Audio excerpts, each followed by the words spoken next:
The stagecoach that carried Julia Turner into Prescott Hollow lost a wheel 3 miles outside of town, and it was that broken wheel, more than any letter of invitation, that delivered her into the arms of the man who would change her life forever. It was the spring of 1878, and the Colorado mountain air still held the bite of winter in its shadows, even as the aspens along the trail had begun to bud green. Julia had traveled nearly 2,000 miles from Boston, first by train and then by coach, her trunk packed with hymnals, a well-worn Bible, and letters of recommendation from her congregation back home. She had answered an advertisement placed in a religious circular by a mining camp that called itself a town, a settlement that had sprung up around a silver strike 3 years prior, and had grown fast enough to need civilizing, but not fast enough to have built anything resembling a proper church. The coach driver, a grizzled man named Otis who chewed tobacco and spat with alarming accuracy, had warned her before they even left Denver that Prescott Hollow was rough country. "Ain't no church there, miss," he had said, eyeing her prim gray traveling dress and the small cross she wore at her throat. "Ain't hardly no law either, if truth be told. Just miners and trappers and them that come to take their money from them." "I was told there were families," Julia had replied, keeping her chin lifted despite the flutter of doubt in her stomach. "Children who have never heard a Bible verse spoken aloud. That is precisely why I have come." Otis had shaken his head but said nothing more, and the coach had rattled on through switchback roads carved into mountainsides, past pine forests so dense they blotted out the sun, until the wheel had finally given way on a rutted stretch of road with no town in sight and dusk beginning to purple the sky. Julia had climbed down from the tilting coach with as much dignity as she could muster, her boots sinking into mud left over from the last snowmelt, and she had looked at Otis struggling with the broken axle and known, with the particular clarity that comes to a woman alone in wilderness, that they were not going anywhere before dark. It was then that she heard the sound of an axe. Not close, but not so far either, a rhythmic chopping that spoke of a man's labor somewhere through the trees. Otis had heard it too, and his face had relaxed slightly. "That'll be Prescott's place," he said. "Josiah Prescott. Trapper mostly, though he does some timber work for the mine now and again. Good man to have find you broke down. Better than most that might wander this road." Julia had followed the sound with her eyes toward a thin column of smoke rising above the pines, and she had gathered her skirts and begun walking before she had fully decided to do so, leaving Otis to shout after her that she oughtn't go traipsing off alone into the mountains. But something in her, some current of providence she would later swear to, had pulled her toward that sound of chopping wood, and within a quarter-mile she came upon a clearing where a man stood with his back to her, splitting logs with the kind of easy, powerful strokes that spoke of years of practice. He was, she thought, the largest man she had ever seen. Not merely tall, though he was that too, standing well over 6 feet, but built with the kind of dense, corded muscle that came from a life of hard labor rather than vanity. His shirt sleeves were rolled to the elbow despite the cool evening air, and his forearms bunched and released with each swing of the axe, revealing muscle upon muscle beneath weathered skin.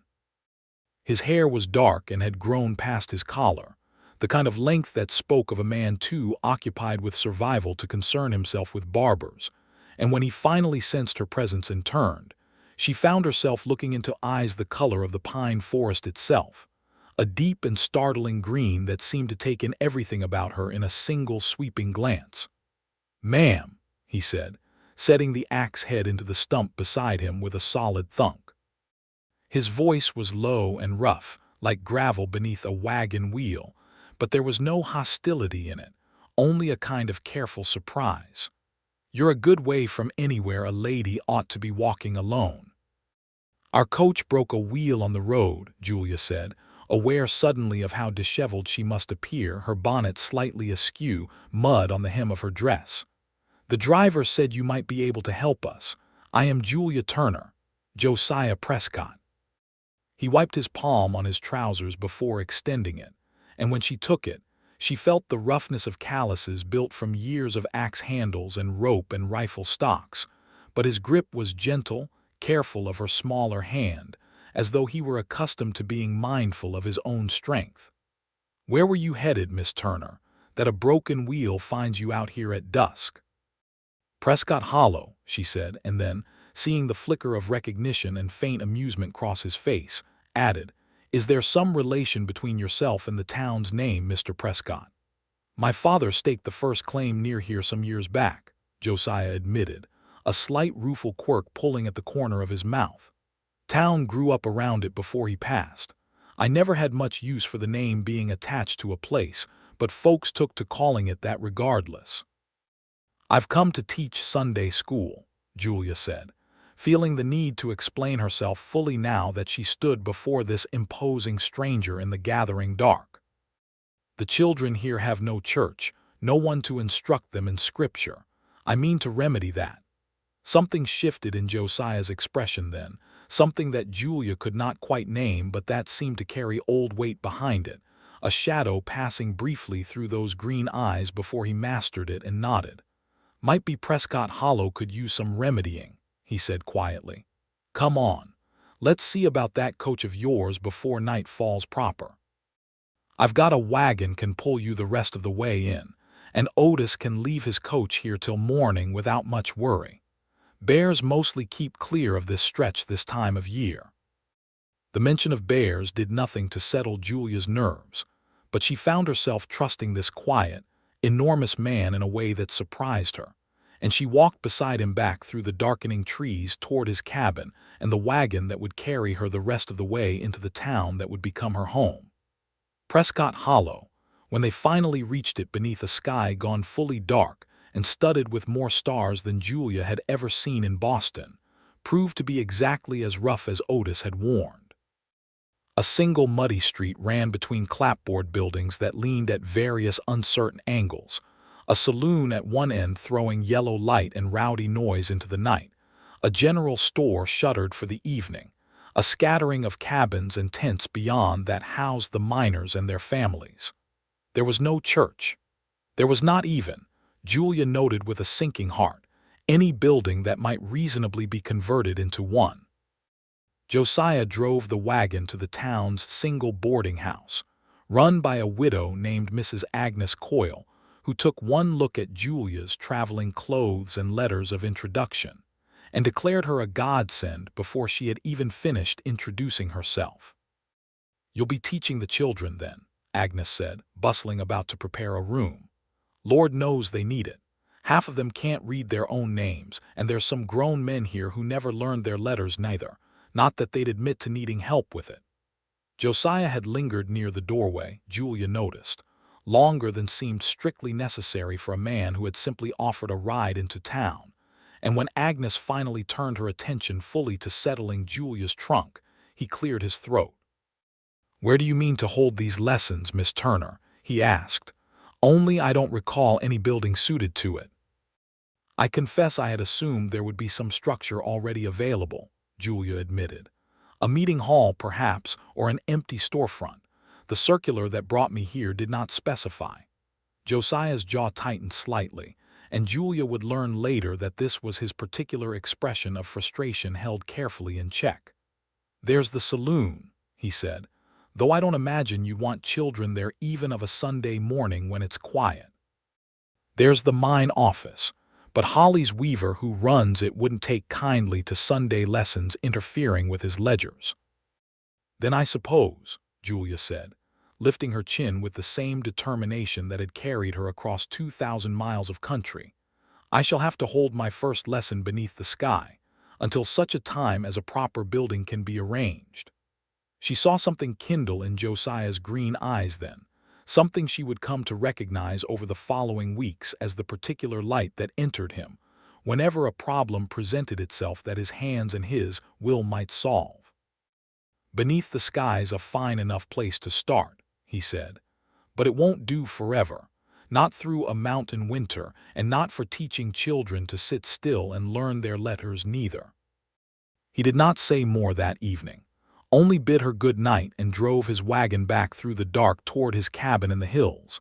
But Julia found herself thinking of him long after she had settled into her narrow bed at Mrs. Coyle's boarding house, of the strength in his shoulders and the unexpected gentleness in his rough voice, and of the shadow that had crossed his face when she had spoken of children with no church to attend. The first Sunday school lesson Julia held in Prescott Hollow took place in the town's small square, really little more than a patch of trampled dirt between the general store and the assay office, where she gathered 7 children ranging from perhaps 5 years old to 12, along with 3 mothers who lingered at the edges pretending to mend clothing while they listened. She had brought her Bible and a small collection of primers, and she taught the children the story of Noah's Ark, using her voice and her hands to conjure the flood and the animals 2 by 2, watching their faces light with wonder that had nothing to do with the wildness of the town around them, and everything to do with the simple hunger of young minds for something beautiful to hold on to. She noticed, halfway through the lesson, that Josiah Prescott had appeared at the edge of the square, leaning against a hitching post with his arms crossed over his broad chest, watching with an expression she could not quite read. He did not approach, did not speak, only watched until the lesson concluded and the children scattered back to their various homes and chores, and then he pushed away from the post and crossed the dirt street toward her. "You've a gift for it," he said simply. "My mother used to tell stories that way when I was young, before we came west. Where did your family come from before Colorado?" Julia asked, curious despite herself about this quiet mountain of a man who had appeared so unexpectedly in her life. "Ohio, originally. My father wanted land and gold and got neither easy, but he found silver instead, enough to build something before consumption took him 3 winters back." Josiah's voice remained even, but Julia caught the grief beneath it, old and settled but never fully healed. "My mother passed the winter before that. Fever took half the camp that year."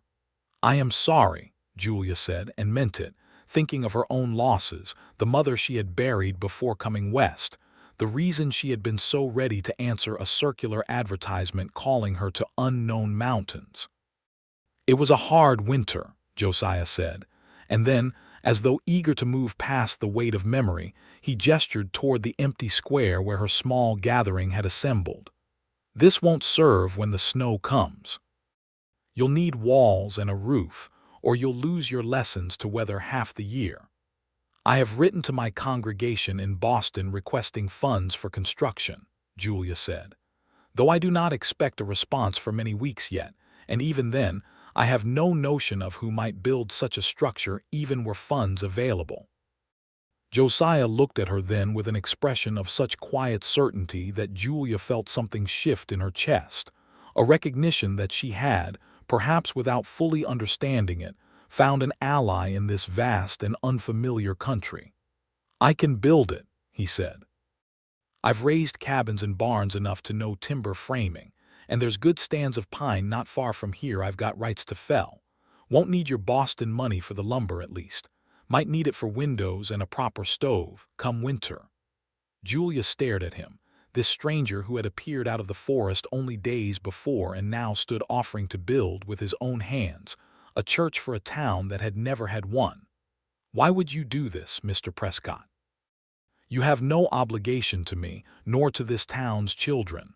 Something flickered across his face, quick and private, gone before she could fully name it.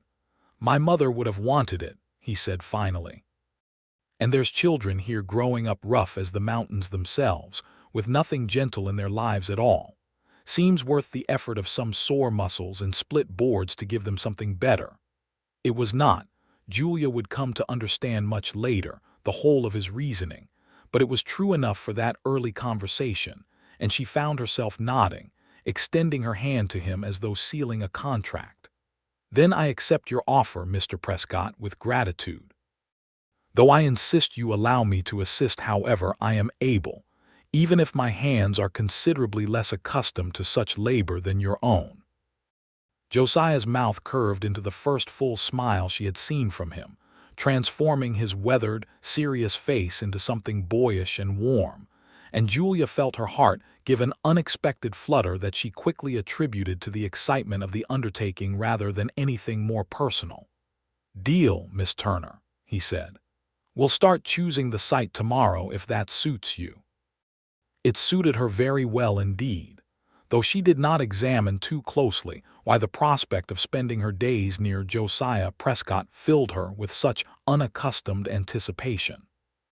The site they chose sat on a gentle rise at the edge of town, close enough to be reached easily by families but far enough from the saloon's noise to offer some peace on Sunday mornings. Josiah had negotiated the plot from Holly's Weaver, the mine manager who held claim to most of the surrounding land, trading a season's worth of trapped furs for the small parcel, a trade Julia suspected cost him more than he let on given how his jaw tightened when he mentioned it. "You gave up your winter's income for this," she said when she learned the details from Agnes Coyle, who seemed to know everything that transpired in Prescott Hollow almost before it happened. "Furs'll come again next winter," Josiah said when she confronted him about it the following day, as he measured out the foundation lines with stakes and twine. "Land like this won't come twice." He would not accept her attempts to reimburse him from her own small savings, waving away the offer with the same quiet stubbornness she was coming to recognize as fundamental to his character, and Julia found herself both frustrated and moved by his generosity in equal measure. The building of the church became, over the following weeks, the central occupation of Julia's days and, she suspected, of Josiah's as well. He worked the timber stands most mornings, felling pine and hauling logs down to the site with a team of borrowed mules, and by afternoon he would be at the site itself, stripping bark and squaring beams with an axe and adze, his shirt discarded in the growing warmth of late spring, his bare torso gleaming with sweat as he worked, muscles shifting beneath sun-browned skin in a display that Julia told herself she did not notice, though her eyes betrayed her rather often. She brought the children some afternoons, teaching them their letters using scraps of lumber as slates, chalk borrowed from the schoolteacher in the mining camp 2 valleys over who occasionally rode through, and the children took to calling the rising structure Miss Turner's church, even before the first wall stood complete.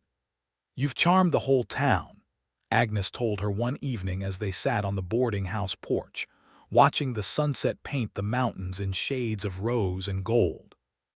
Even Holly's Weaver stopped grumbling about losing that land, now that he sees his own daughter reciting Bible verses of an evening. "It is Mr. Prescott who deserves the credit," Julia said. "I could preach every Sunday until my voice gave out, and it would matter little without walls to shelter us from the weather. Josiah Prescott hasn't looked at anything the way he looks at that church going up," Agnes said, with the particular knowing tone of a woman who had buried one husband and watched countless courtships unfold in her boarding house parlor. "Not since his mother passed, God rest her.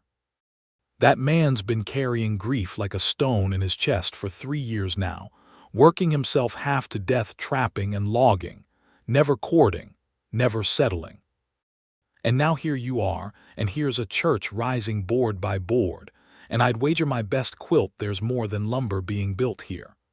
Julia felt her cheeks warm despite the cool evening air. "Agnes, you mustn't speak so. Mr. Prescott has been nothing but a generous friend and a hard worker on behalf of the town's children." "Mum," Agnes said, in a tone that suggested she believed precisely none of Julia's protest, and returned her attention to her needlework with the satisfied air of a woman who knew she would eventually be proven right. Julia thought of that conversation often over the following days, watching Josiah work with new eyes, noticing things she told herself were purely observational. The way he paused sometimes in his labor to watch her teaching the children, an expression of quiet approval softening his weathered features. The careful gentleness with which he lifted the smallest children up to help set pegs into holes they were too short to reach otherwise. The low, rough hum of some half-remembered tune he would sometimes fall into while working alone, a habit she suspected he was unaware of, and would have been embarrassed to have noticed. She noticed, too, how her own days had begun to organize themselves around his presence, how she found herself walking to the church site even on days when she had no lesson to teach, simply to watch the walls rise and to talk with him during his brief respites from labor, sharing stories of her childhood in Boston, her mother's long illness, the loneliness that had settled into her after her mother's passing and had driven her, in part, to answer that circular calling her west.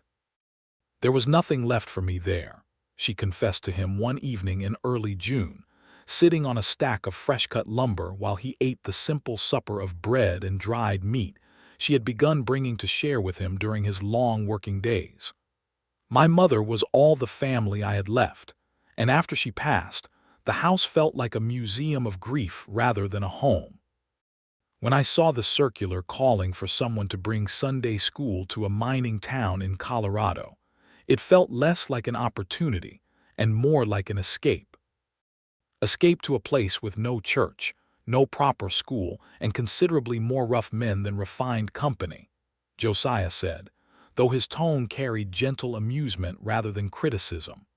"I have found the company here to be considerably more refined than I expected," Julia said, and found herself unable to look away from his eyes when he turned that steady green gaze upon her. "Is that so?" he said quietly, and for a moment something passed between them that neither dared name, a current of feeling that had been building silently through weeks of shared labor and shared meals and shared purpose, until Julia felt her breath catch in her throat and Josiah's hand, resting on the lumber beside her own, shifted almost imperceptibly closer.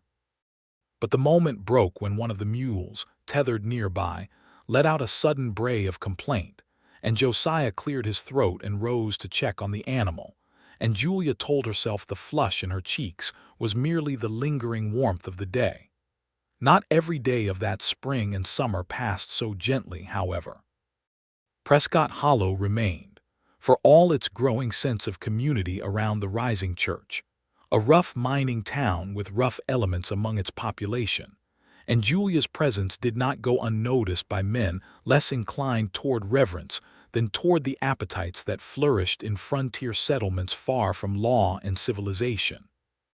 The trouble arrived in the form of a man named Dutch Callahan, a prospector who had drifted into town some months before Julia's arrival, and who had, according to Agnes's careful accounting of town gossip, already worn out whatever welcome he might once have had through drunkenness and a quick temper that had left more than one man in Prescott Hollow nursing bruised knuckles or worse. Julia first encountered him directly on a warm afternoon in June, walking alone from the boarding house to the church site with a basket of bread for the workers, when Callahan stepped out from between two buildings with the deliberate carelessness of a man who had been waiting. "Miss Turner," he said, tipping his hat with mock courtesy, his breath already carrying the sour edge of whiskey despite the early hour. "Heard you've been giving lessons to the young ones. Reckon a woman as pretty as yourself might have lessons to teach a grown man, too." "I have nowhere to be but the church site, Mr. Callahan," Julia said, keeping her voice steady despite the unease curling in her stomach as he moved to block her path more fully. "If you'll excuse me." "Now, there's no cause to be unfriendly," Callahan said, reaching out to catch her arm as she attempted to step around him, his grip tightening with more force than the casual gesture warranted. "Town like this, man gets lonesome. Woman like you ought to spread her kindness around a little more evenly, seems to me, rather than saving it all for that big trapper who's been building you a church like some lovesick fool."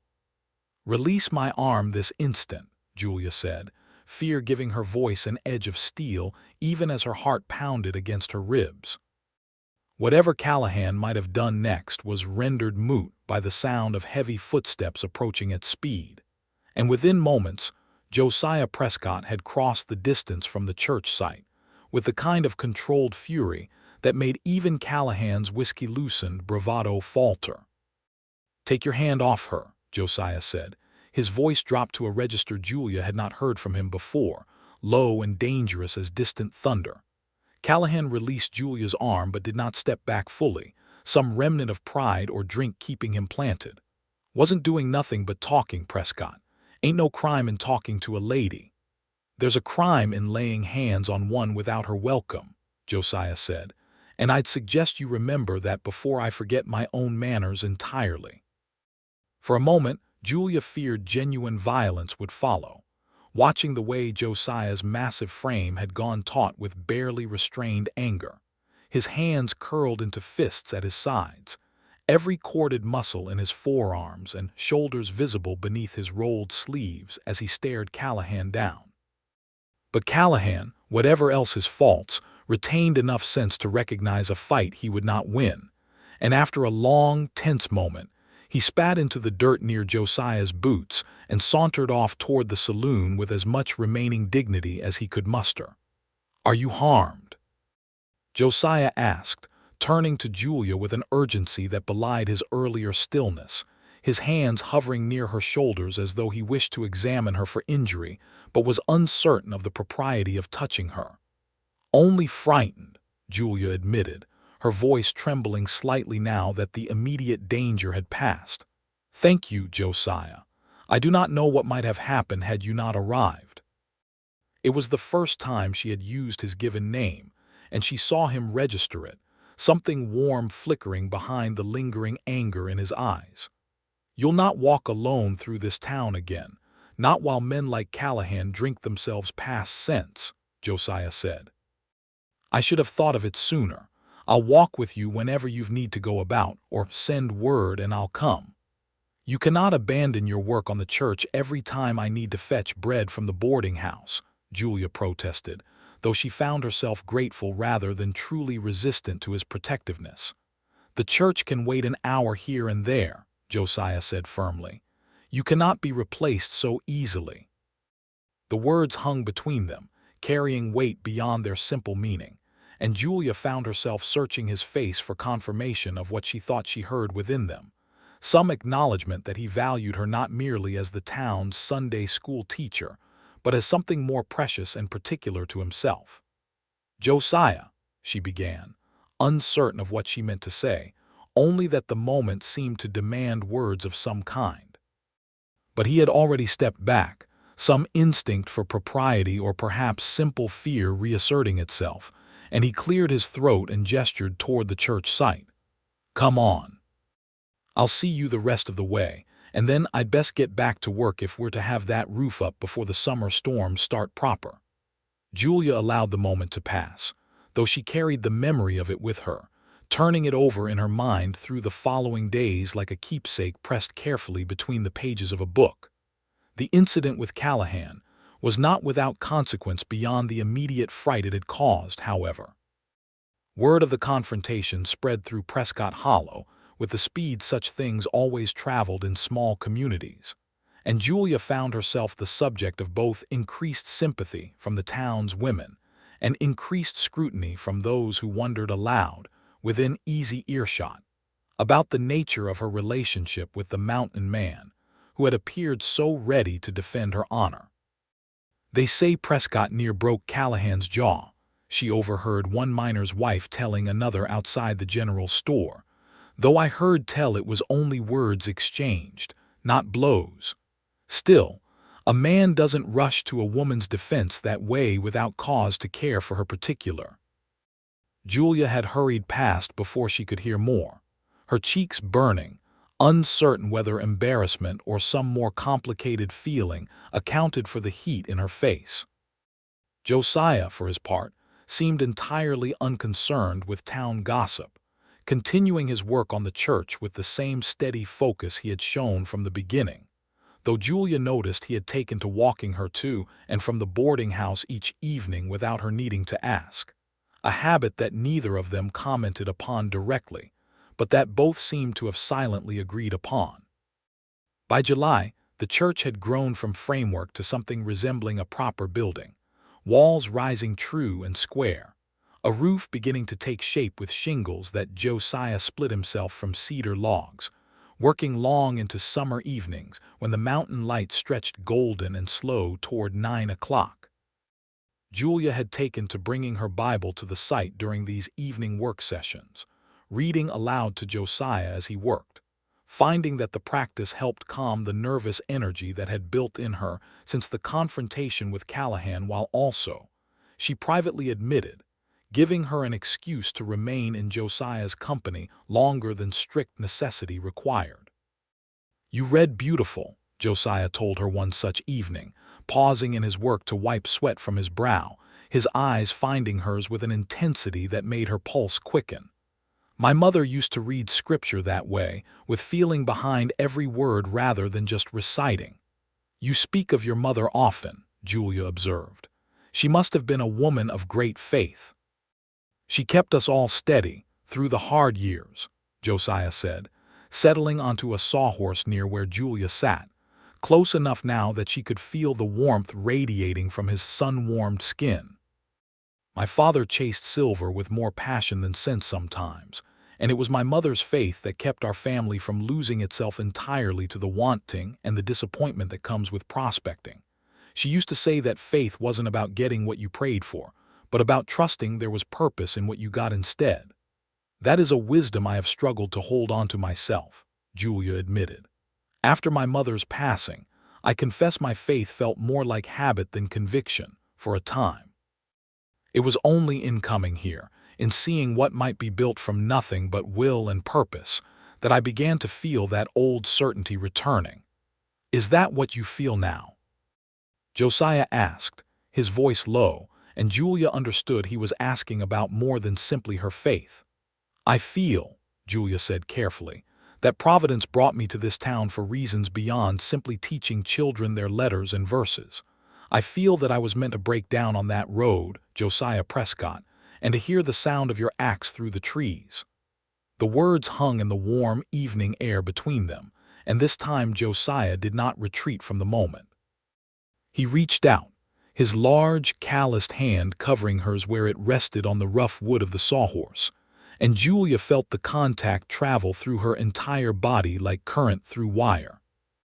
"Julia," he said, and the sound of her given name in his rough voice sent a shiver along her spine despite the summer warmth. "I have been trying to find words for what's grown in me since that evening on the mountain road. I am not a man given to fine speech. I know timber and traps and the mountains better than I know how to court a lady proper, but I would be a liar if I said this church was only about the town's children anymore. I built it because I could not think of a better way to be near you, to have purpose in your presence, and to prove myself worthy of asking for more than friendship." Julia felt tears gathering unexpectedly in her eyes, born not of sadness, but of an overwhelming fullness of feeling that she had not expected to find in this rugged mountain town so far from everything familiar. "Josiah," she whispered, "you need no fine speech to win my heart. You have already done so, board by board, log by log, through every ounce of labor you have poured into this church and into keeping me safe within this town. I love you, Josiah Prescott. I do not know when it began exactly, only that it has grown as steadily and as surely as these walls around us." Josiah's hand tightened around hers, and then, with a gentleness that seemed almost disbelieving of its own good fortune, he raised her hand to his lips and pressed a kiss against her knuckles, his green eyes never leaving her face. "I love you too, Julia Turner," he said, "more than I have words to properly express. I mean to court you proper, if you'll allow it, and to build not just this church but a life worthy of the woman who walked into my clearing that first evening and changed everything I thought I understood about my own heart." Julia felt herself smiling through unexpected tears, and when Josiah leaned forward slowly, questioningly, giving her every opportunity to withdraw if she wished, she closed the remaining distance herself, meeting his lips with her own in a kiss that tasted of sawdust and summer evening and the particular sweetness of love found unexpectedly in the wilderness. The kiss was gentle at first, tentative with the newness of confessed feeling, but it deepened as Josiah's arms came around her, careful of his own strength as he drew her closer, and Julia felt herself enveloped entirely in his warmth and solidity, in the safety of arms that had already proven themselves ready to defend her, and now proved equally capable of tenderness. When they finally parted, both slightly breathless, Josiah kept his forehead pressed against hers, his hands still cradling her face with a reverence that made her heart ache with fullness. "I have been wanting to do that since the evening I pulled Callahan's hand from your arm," he confessed. "It has taken every ounce of my restraint not to declare myself before now." "Then I am glad Callahan's rudeness at least served some purpose," Julia said, laughing softly, and Josiah's answering laugh, deep and warm and free of the careful restraint she had grown accustomed to, was a sound she knew she would treasure for the rest of her days. Their courtship, once begun, proceeded with the same steady purpose that had characterized the building of the church itself. Josiah began calling on Julia properly, escorting her to Sunday dinners at the boarding house where Agnes Coyle beamed with the satisfaction of a woman whose predictions had proven entirely correct, and taking her on walks through the mountain meadows that surrounded Prescott Hollow, meadows blooming now with wildflowers in the height of summer, columbine and Indian paintbrush painting the hillsides in vivid color. He told her, during these walks, more of his history than he had previously shared.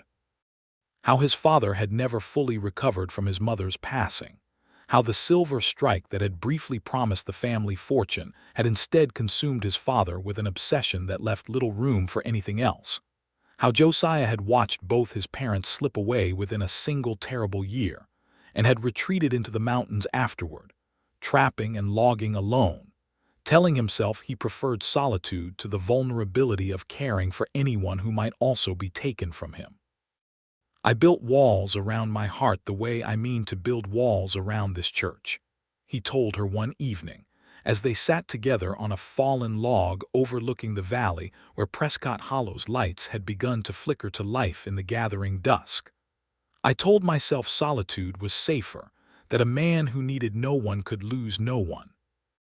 And then you appeared, walking through my clearing at dusk with mud on your skirt and more determination in your bearing than sense, and every wall I had built began coming down faster than I could have imagined." Julia leaned into him, resting her head against his broad shoulder, feeling the solid strength of him beneath the worn fabric of his shirt. "I understand that fear better than you might imagine. I came west partly to escape the grief of losing my mother, telling myself that distance and purpose would be enough to sustain me, that I needed no deeper attachment to survive. And now I find myself more attached to a mountain man and his half-built church than I ever thought myself capable of being attached to anything again." "Half-built no longer," Josiah said, with quiet pride. "We'll have the roof finished within the fortnight and windows besides, if the glass I've ordered from Denver arrives on schedule. And then, what shall we do with all the time we currently spend building?" Julia asked, teasing gently. Josiah turned to look at her then, his expression growing serious despite the playfulness of her question. "Then, Julia Turner, I mean to ask you a question considerably more important than anything to do with timber or shingles. But I find I want to ask it properly, once the church stands complete, so that I might ask you within walls we built together rather than beneath open sky, however beautiful that sky might be." Julia felt her heart leap at the implication, though she said nothing more, allowing the promise of his words to settle into her like sunlight into soil, patient and certain of eventual flowering. The final weeks of construction passed with a kind of joyful urgency, as word spread through Prescott Hollow that the church neared completion, and the town's residents, even those who had shown little interest in Sunday school lessons held in dusty squares, began contributing what they could to see the project through to completion. Holly's weaver, whose daughter had become one of Julia's most devoted young students, donated glass panes from the mine's own supplies for the windows. The blacksmith forged hinges and a simple bell that Josiah mounted in a small steeple he built specifically for the purpose, insisting that a proper church required a proper bell to call the faithful to worship.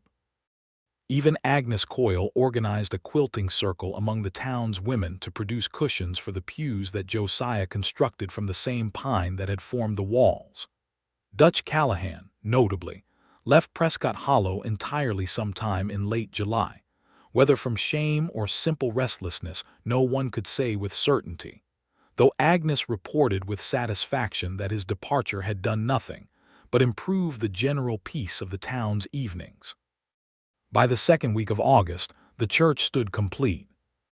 A simple but sturdy structure of golden pine, its steeple rising modestly but proudly above the surrounding buildings, its windows catching morning light in a way that scattered small rainbows across the interior floor, its bell ringing clear and true across the valley when Josiah first tested it, drawing curious residents from their homes and businesses to witness the completion of what had become, over the course of that summer, a project belonging to the entire town, rather than simply to Julia and Josiah alone. The first full Sunday service held within those walls drew nearly every resident of Prescott Hollow, filling the pews Josiah had built with families who had never before had a proper place to gather in worship.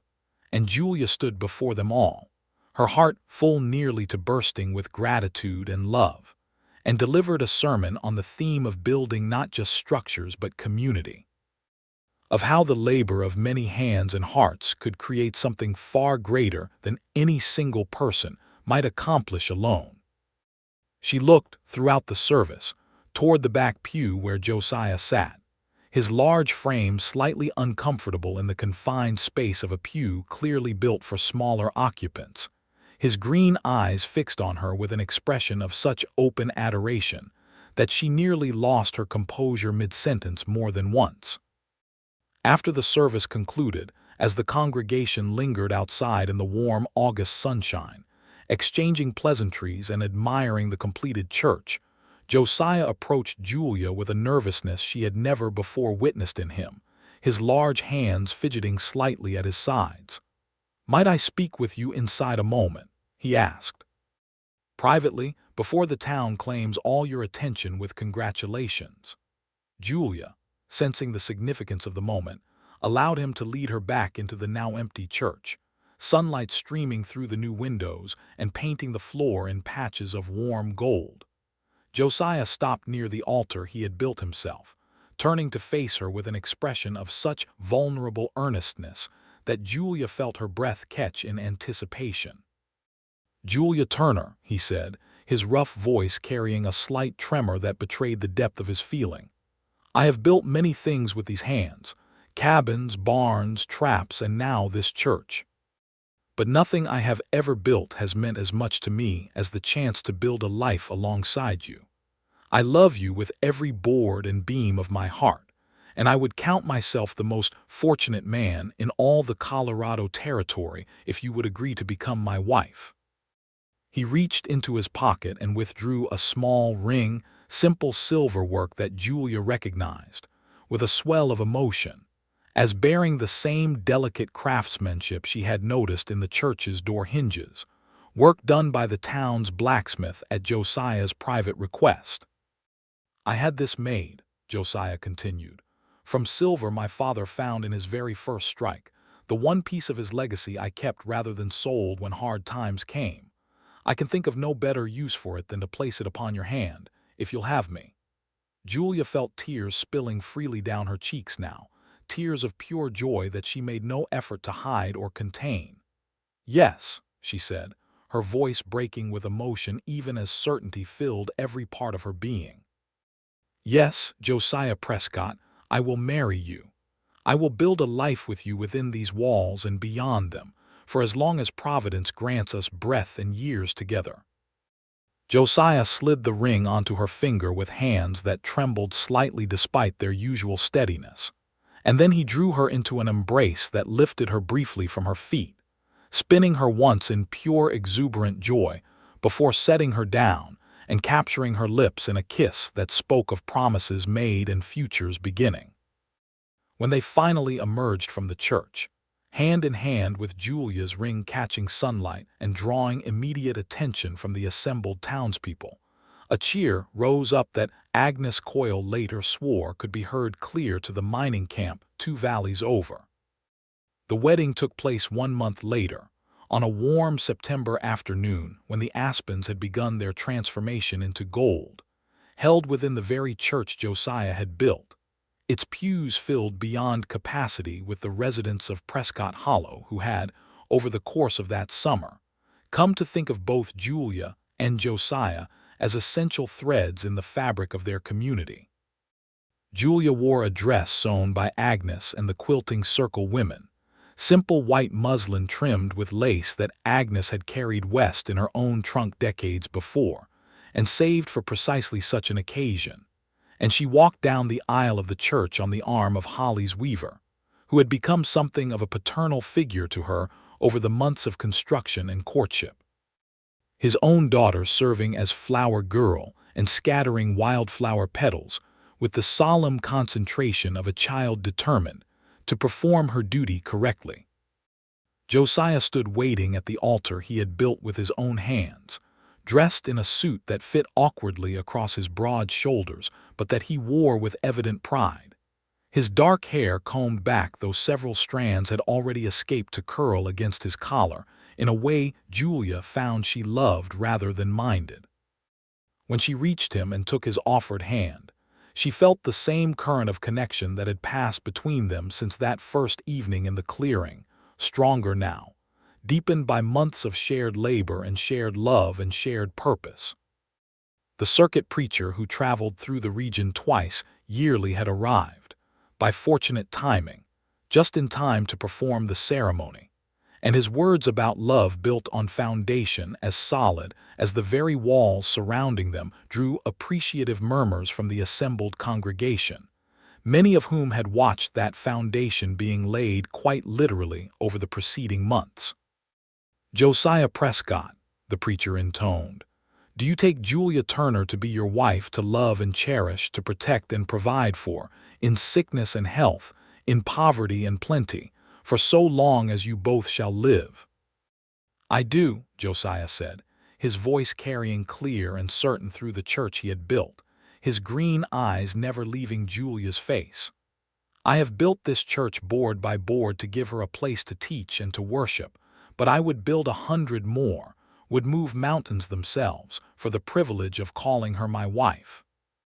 "Julia Turner," the preacher continued, "do you take Josiah Prescott to be your husband, to love and honor, to comfort and support, in sickness and health, in poverty and plenty, for so long as you both shall live?" "I do," Julia said, her voice steady despite the tears of joy gathering in her eyes. "I came to this town to teach children of God's love, never expecting to find such profound love myself. But Josiah Prescott has shown me that love built with patience and strength and unwavering devotion can create something as beautiful and lasting as any structure of wood and stone. I will love him and stand beside him for all the days of my life." When the preacher pronounced them husband and wife and invited Josiah to kiss his bride, the kiss they shared was met with such enthusiastic cheering from the assembled congregation that the church's new bell, which young Thomas Weaver had been given the honor of ringing, nearly drowned beneath the sound of celebration. The reception that followed took place outside the church, tables set up on the very ground where Julia had once held her first improvised Sunday school lesson, laden with food contributed by every family in town, roasted venison that Josiah himself had hunted the week before, breads and pies from the women's kitchens, even a modest wedding cake that Agnes had somehow conjured despite the limited resources of frontier baking. As the afternoon wore into golden evening, and the town's residents danced to music provided by a fiddle player among the miners, and a harmonica played with surprising skill by Holly's weaver himself, Julia found a quiet moment to stand beside Josiah near the church steps, watching the celebration with the particular contentment of a woman who had found, against all expectation, exactly the life she had been searching for without fully knowing it. "Do you remember," she said, leaning against his solid strength, "when you told me that first evening that beneath the sky was a fine enough place to start, but that it wouldn't do forever?" "I remember," Josiah said, wrapping his arm around her with the easy protectiveness that had characterized their relationship from its earliest days. "I think perhaps that was true of more than just Sunday school lessons," Julia said. "I came west beneath open sky, with no roof over my hopes for the future, no walls to shelter dreams I hardly dared admit even to myself. And you built me not just a church, but a foundation for everything that followed." Josiah pressed a kiss to her temple, his voice rough with emotion when he spoke. "You gave me purpose I had forgotten I was capable of feeling, Julia. You gave me reason to build rather than simply survive. I think we built this life together, board by board, same as we built that church. Neither one of us could have raised these walls alone." Their first year of marriage brought its own challenges alongside its joys, as any life built in the rugged Colorado mountains inevitably would. The following winter proved harsh even by mountain standards, snow piling deep enough to close the pass to Denver for nearly 6 weeks, and Julia learned quickly the particular skills required of a mountain wife. How to preserve food against long months of isolation, how to manage a household through bitter cold that made even simple tasks like fetching water and exercise in careful planning, how to trust her husband's judgment when he determined the weather too dangerous for travel, even when circumstances seemed to demand it. She continued her Sunday school lessons through that winter, the church proving its worth many times over as a warm, sheltered gathering place when the alternative would have been canceling lessons entirely or risking children's health in the bitter outdoor cold. Josiah had built the structure well, anticipating mountain winters with a wisdom born of lifetime experience, insulating walls with materials salvaged from the mine's own supplies, and installing a stove sturdy enough to keep the space comfortably warm, even when temperatures outside plummeted well below freezing. It was during that first winter that Julia discovered she was carrying their first child, a revelation she shared with Josiah on an evening when snow fell thick and silent outside their cabin windows, the two of them sitting close beside the fire that Josiah tended with the same careful attention he brought to everything important in his life. "Josiah," she said, taking his large, calloused hand and pressing it gently against her still flat stomach, "I have news I believe will bring you joy." He looked at her with confusion for a moment, and then understanding dawned across his weathered features, his green eyes widening with a mixture of wonder and fear that Julia recognized as the particular vulnerability of a man contemplating fatherhood for the first time. "A child," he said, his rough voice barely above a whisper. "We are to have a child. Come spring, if the doctor in Denver's calculations prove accurate when we're finally able to travel there," Julia confirmed, watching joy slowly overtake the initial shock on her husband's face. Josiah gathered her carefully into his arms, mindful suddenly of a fragility he had not previously needed to consider in his interactions with his robust and capable wife, and Julia laughed softly at his sudden gentleness. "I'm not so delicate as all that, Josiah Prescott. I'm still capable of embracing my own husband without fear of breaking." "I only wish to protect you," Josiah said, though he did relax his careful hold somewhat, "and now there is twice the reason for such wishing." Their daughter, born the following May when mountain wildflowers had once again begun their annual bloom across the meadows surrounding Prescott Hollow, arrived after a labor that tested Julia's endurance considerably, but that concluded with a healthy infant girl whom they named Mary Agnes Prescott, honoring both Josiah's departed mother and the woman who had become like family to them both throughout their courtship and marriage. Josiah's reaction to holding his newborn daughter for the first time became one of the stories Agnes loved most to tell in later years, describing how this enormous mountain man, who had faced down bears and blizzards, and even Dutch Callahan's threatening presence without visible fear, had trembled like a leaf holding his tiny daughter, tears streaming unashamedly down his weathered cheeks as he gazed upon her small, perfect face. "I built a church," he told Julia that evening, his voice thick with emotion as he sat beside her bed, their daughter sleeping peacefully in his massive, careful arms. And I thought that the greatest thing these hands would ever construct. But this, he gestured at their sleeping child, this is a miracle no hands could build, only receive with gratitude beyond words. Mary Agnes proved to be only the first of the children that would eventually fill the Prescott household.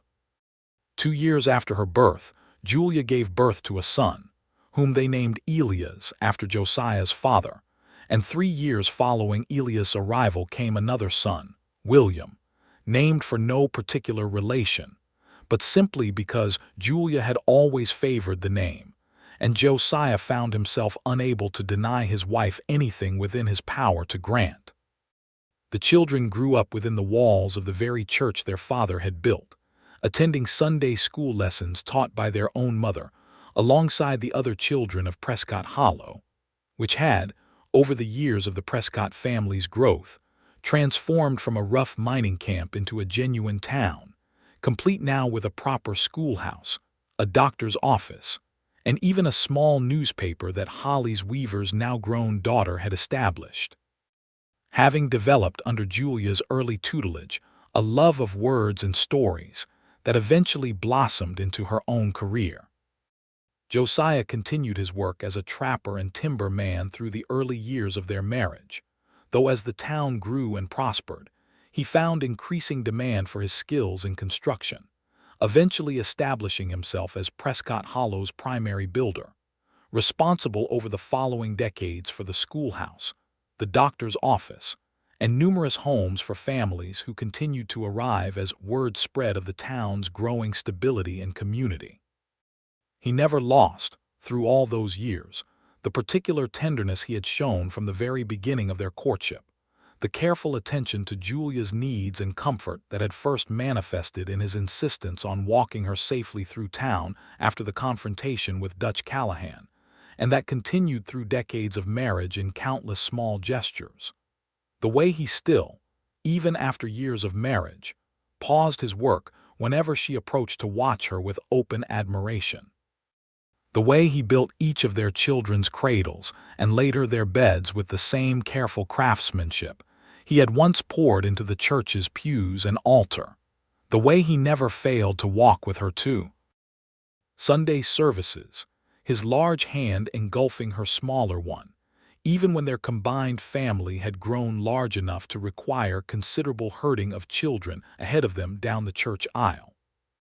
Their love, tested by hard winters and occasional illness, by the ordinary trials and joys of raising children in rugged mountain country, by the slow transformation of a wild frontier settlement into something resembling permanent civilization, never wavered from the foundation established in those early months of courtship, when a broken coach wheel had delivered a determined young teacher into the clearing of a grieving mountain man, and together they had built, quite literally, something that would shelter and nurture generations to come. Julia continued teaching Sunday school for over 30 years, watching children she had once instructed in their letters grow into adults who brought their own children to her lessons, watching the church Josiah had built weather decades of mountain seasons while remaining as sturdy and welcoming as the day its bell had first rung across the valley. She often told the story, to new arrivals in the growing town or to her own grandchildren gathered close on winter evenings, of how she had come to Prescott Hollow, intending only to teach Bible verses to miners' children, and had instead found the great love of her life in the sound of an axe echoing through mountain trees at dusk. Josiah, for his part, never spoke at length about that early grief that had driven him into solitary mountain life before Julia's arrival, but those who knew him well, particularly Agnes Coyle in her later years, understood that the church he had built represented far more than simple carpentry or courtship gesture. It stood as testament to a man who had learned to build again after loss had convinced him such building was pointless, who had discovered that love, like a well-constructed church, required patience and careful attention to foundation, that it could weather storms if built with sufficient care and sufficient strength, and that the greatest structures a person might raise in this life were not necessarily made of timber and nails, but of commitment, tenderness, and the daily choice to love another person through all the seasons life might bring. When Josiah Prescott passed away many decades later, having lived to see grandchildren and even great-grandchildren fill the pews of the church he had built with his own 2 hands, the entire town of Prescott Hollow, grown now into a proper mountain community with its own reputation for hospitality and faith, gathered within those same walls to celebrate a life that had begun in grief and solitude but had transformed, through love found unexpectedly on a mountain road, into something rich with family, purpose, and lasting legacy. Julia, surrounded by children and grandchildren who had inherited both her gentle faith and their father's steady strength, stood before that same congregation and spoke of a mountain man who had built her not just a church, but an entire life, board by board, log by log, with the same patient devotion he had shown from that very first evening, when a stranger's broken wheel had led her, quite unexpectedly, into the arms of the man she would love for the rest of her days. She lived another decade beyond Josiah's passing, continuing to tend the church and the community they had built together, until her own strength finally failed her. And when she was laid to rest beside her husband in the small cemetery overlooking the valley they had called home for over 50 years, the entire town turned out once more to honor the woman who had arrived intending simply to teach Sunday school and had instead helped build, alongside a grieving mountain man with hands strong enough to raise walls and gentle enough to hold a newborn daughter, a legacy of love that would echo through Prescott Hollow for generations to come. The church still stands today, weathered but solid. Its bell still rings clear across the mountain valley calling the faithful to worship, and those who know its history still tell the story of Julia Turner and Josiah Prescott, of a broken coach wheel and the sound of an axe through pine trees, of a church built board by board out of grief transformed into love, and of a devotion that proved, in the end, as enduring and unshakable as the very mountains that had first brought them together.